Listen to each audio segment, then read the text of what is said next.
छत्तीसगढ़ की खैरागढ़ विधानसभा उपचुनाव के आए परिणाम, कांग्रेस की यशोदा वर्मा ने हासिल की जीत, बीजेपी के कोमल जंघेल को हराया।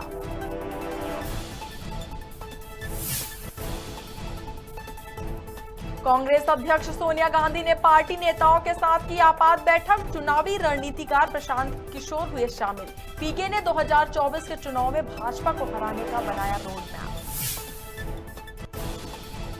मुख्यमंत्री शिवराज सिंह चौहान का बड़ा बयान, कहा खरगोन हिंसों में क्षतिग्रस्त घरों को दोबारा बनवाएगी सरकार और घायलों का होगा निःशुल्क इलाज। पूर्व मुख्यमंत्री कमलनाथ पहुंचे सिमरिया के हनुमान मंदिर, भगवान की पूजा अर्चना के बाद शिव अभिषेक में हुए शामिल। कहा देश की पहचान मिलिट्री शक्ति से नहीं, आध्यात्मिक शक्ति से है। और रतलाम के रावटी थाने के गांव रानी सिंह में युवक की हुई हत्या, धूम्रपान करने को मना करना युवक को पड़ा भारी, धुएं से एलर्जी होने पर दूसरे युवक ने की हत्या।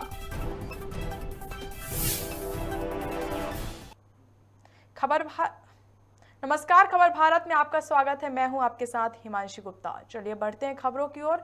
रायपुर के खैरागढ़ विधानसभा उपचुनाव में कांग्रेस प्रत्याशी यशोदा वर्मा 20,166 वोटों से जीत हासिल की है। बता दें कि कांग्रेस पार्टी ने भारी मतों से जीत को लेकर पूरे प्रदेश के कांग्रेस कार्यालयों में जीत का जश्न मनाया। साथ ही कार्यकर्ताओं में मिठाइयां बांटी गई और पटाखे भी फोड़े गए। चुनाव परिणाम सामने निकल कर आया है, किस तरह से देखते हैं आप?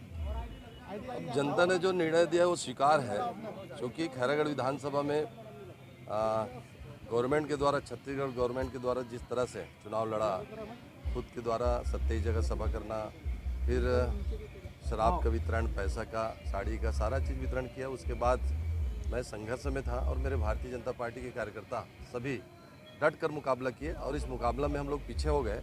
निश्चित तौर से हम जनता के निर्णय को स्वीकार करते हैं, लेकिन हम पीछे नहीं हटेंगे। इस छत्तीसगढ़ गवर्नमेंट की जो सरकार है, जिस ढंग से छत्तीसगढ़ में सरकार चला रही है, खैरागढ़ विधानसभा में जिस ढंग से उपेक्षा कर, कांग्रेस पार्टी की ओर से दिल से धन्यवाद देना चाहता हूं, दिल से आभार प्रदर्शन करना चाहता हूं।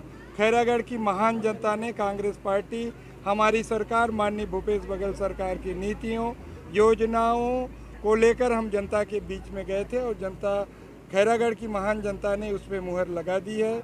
हमारी प्रत्याशी आदरणीय यशोदा नीलांबर वर्मा जी 20,000 से अधिक वोटों से जीत रही है। हमने जो कहा है उन वादों को पूरा करेंगे। भारतीय जनता पार्टी जी बताएंगे, जीत लगभग तय हो गई है, क्या कहना चाहेंगे? सबसे पहले तो मैं अपन खैरागढ़ विधानसभा के एक मतदाता भाई बहन ला बहुत बहुत धन्यवाद देना चाहूँ, जिन हाँ मोला खैरागढ़ विधानसभा के विधायक के रूप में चुने हैं और भारी बहुमत से विजय बना है, खले धन्यवाद देना चाहता हूँ। और छत्तीसगढ़ के हमारे मुखिया माननीय भूपेश बघेल जी ला भी दिल से धन्यवाद देना चाहता हूँ, माननीय मोहन मरकाम को ला भी धन्यवाद देना चाहता हूँ और प्रभारी मंत्री ला धन्यवाद। जी भैया, खैरागढ़ में आप लोगों का जीत दर्ज हो चुका है। निश्चित तौर पर खैरागढ़ में कांग्रेस पार्टी ऐतिहासिक जीत की ओर आगे बढ़ रही है। हमारी प्रत्याशी श्रीमती यशोदा वर्मा निर्णायक बढ़त ले चुकी हैं। इस जीत के लिए हम खैरागढ़ की जनता का आभार व्यक्त करते हैं। यह जीत कांग्रेस पार्टी की पिछले 3.25 साल की। सतना के बीरसिंहपुर में धूमधाम से हनुमान जन्मोत्सव मनाया गया, जहां भक्तों ने बड़े उल्लास के साथ बजरंगबली की आराधना की। दरअसल श्री सिद्ध हनुमान मंदिर के पुजारी योगेंद्र मणि तिवारी और उनके भतीजे तिवारी गुरु की अगुवाई में हर साल हनुमान जयंती मनाई जाती है, जिसमें हजारों की संख्या में श्रद्धालु दर्शन करने आते हैं।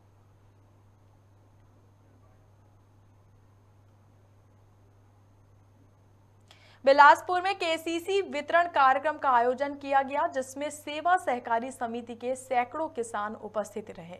इस दौरान प्रदेश कांग्रेस उपाध्यक्ष प्रेमचंद जायसी ने 141 किसानों को 73,56,000 की राशि का वितरण किया। साथ ही कार्यक्रम को संबोधित करते हुए छत्तीसगढ़ सरकार के महत्वाकांक्षी योजनाओं की जानकारी दी और सीएम भूपेश बघेल को किसान हितैषी सरकार बताया।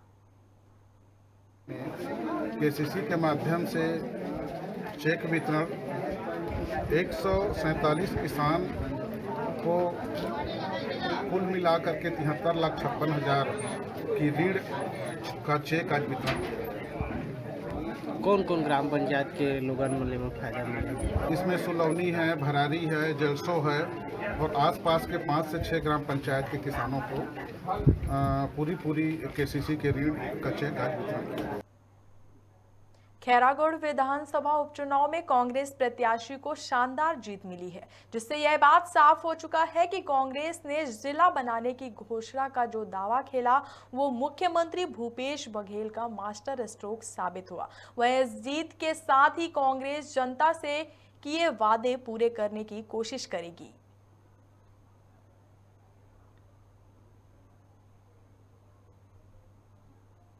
इंदौर के भंवरकुआं पुलिस ने महिलाओं से छेड़छाड़ करने वाले आरोपी को गिरफ्तार कर लिया है। बता दें कि आरोपी कुल्फी बेचने के बहाने गर्ल्स हॉस्टल में रहने वाली लड़कियों से छेड़छाड़ करता था, जिसकी शिकायत पर पुलिस ने मामला दर्ज करते हुए आरोपी को गिरफ्तार कर लिया है। साथ ही उससे पूछताछ जारी है।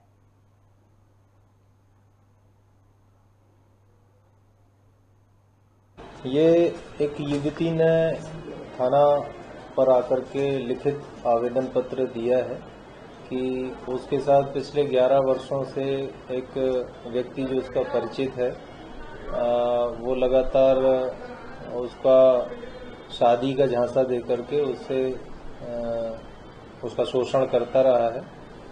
उस युवती को शादी का झांसा दे करके जब युवती ने उससे पूछा कि आप मुझसे शादी कब करने जा रहे हो, तो उसका ये कहना रहा कि जब मेरा कोई जॉब लग जाएगा तब मैं आपसे शादी करूंगा। लेकिन इसके बावजूद उसने लगातार उसको युवती को टालता रहा और उसका शारीरिक शोषण करने के उपरांत अभी शादी करने से साफ तौर पर मना करा। तब युवती ने थाने पर आकर के आवेदन दिया, जिसके ऊपर से धारा 376 आईपीसी का प्रकरण पंजीबद्ध कर विवेचना में लिया गया। सर, आरोपी का क्या बैकग्राउंड है, कब से शुजालपुर में हनुमान जयंती के अवसर पर विवाह समिति ने विवाह कार्यक्रम का आयोजन किया, जहां 2 गरीब कन्याओं का विधि विधान के साथ विवाह कराया गया। बता दें कि इस कार्यक्रम में शिक्षा राज्य मंत्री इंदर सिंह परमार भी शामिल हुए और नव दंपति को आशीर्वाद दिया। साथ ही शहर के विभिन्न मंदिरों में हनुमान जी के दर्शन कर शांति की कामना की।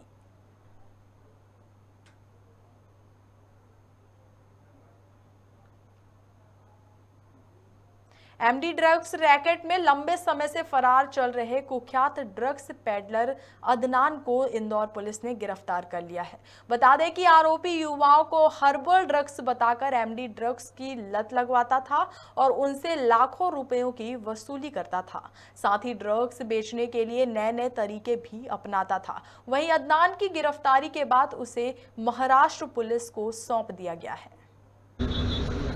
जी हाँ, ये जो पहले ड्रग्स के खिलाफ कार्रवाई चल रही थी उस टाइम पर बहुत सारे केस बने थे, जिसमें लगभग 38 आरोपी हमने गिरफ्तार किए थे और लगभग 7 केस दर्ज किए गए थे ड्रग्स के खिलाफ। उसी में एक आरोपी जो था, जो राजस्थान से ड्रग्स लाकर यहाँ पर सप्लाई करता था, उसका नाम अदनान था। वो एक केस में गिरफ्तार हुआ था और उसके बाद हाई कोर्ट से उसकी जो मेडिकल के आधार पर उसकी जमानत हुई थी। फिर बाद में हम 2 केस में और मुलजिम था, जिसमें उस पर फरार हो गया था। यहाँ जो मकान था उसने उसकी बेच दिया था और दूसरे जगह जाकर रहने लगा था। कहीं 5,000 रुपये उस पर इनाम था। उस पतासाजी की गई, टेक्निकल आधार पर पता किया गया तो माणिक बाग से उसको अरेस्ट किया गया है और उससे पूछताछ की जा रही है। PR पे है अभी। सर, ये जो कंटिन्यू पबों में और बारों में ये इंदौर के भंवरकुआं में शादी का झांसा देकर दुष्कर्म करने का मामला सामने आया है। बता दें कि PhD के छात्र ने एक युवती से 11 साल तक दुष्कर्म किया, जिसके बाद युवती ने शादी करने की बात कही तो युवक ने उसे जान से मारने की धमकी देकर शादी करने से मना कर दिया। वहीं पुलिस ने पीड़िता की शिकायत पर मामला पंजीबद्ध कर लिया है।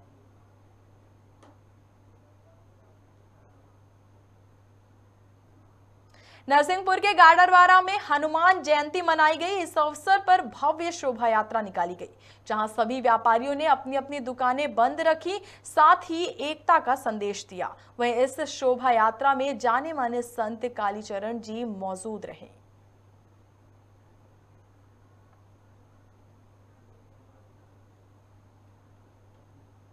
बैरागढ़ में बड़े धूमधाम से हनुमान जयंती मनाई गई। इस अवसर पर भव्य शोभा यात्रा निकाली गई, जिसमें हजारों की संख्या में श्रद्धालुओं ने हिस्सा लिया। साथ ही भक्तगण भगवान हनुमान की भक्ति में झूमते नजर आए।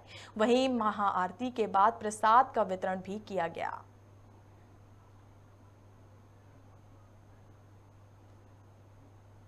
जशपुर में एक बार फिर तेज रफ्तार का कहर देखने को मिला। बता दें कि एक कार अंबिकापुर से पत्थलगांव आते समय डिवाइडर से टकरा गई, जिसके बाद कार में सवार वकील रितेश वर्मा की मौके पर मौत हो गई, जबकि एक अन्य गंभीर रूप से घायल है, जिसे इलाज के लिए स्थानीय अस्पताल में भर्ती कराया गया है। वहीं परिजनों का रो रो कर बुरा हाल है।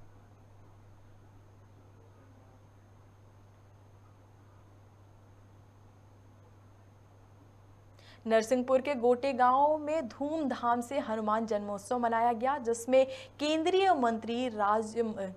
राज्य मंत्री प्रहलाद पटेल शामिल हुए। बता दें कि जय बजरंग सेवा समिति के सदस्यों ने पूरे नगर में इस शुभ अवसर पर भव्य शोभा यात्रा निकाली, जिसमें हजारों की संख्या में लोग शामिल हुए। साथ ही शोभा यात्रा में विभिन्न झांकियां भी सुशोभित हुई और कलाकारों ने अपनी कला का प्रदर्शन भी किया।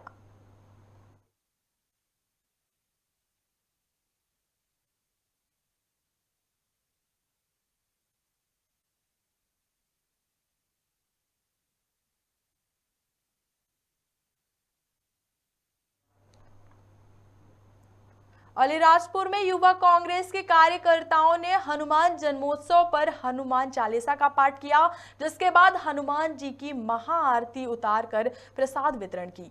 माना जाता है कि हनुमान चालीसा का पाठ करने से व्यक्ति के जीवन में आए हर कष्ट और भय से छुटकारा मिलता है। साथ ही भगवान की कृपा हमेशा आप पर बनी रहती है।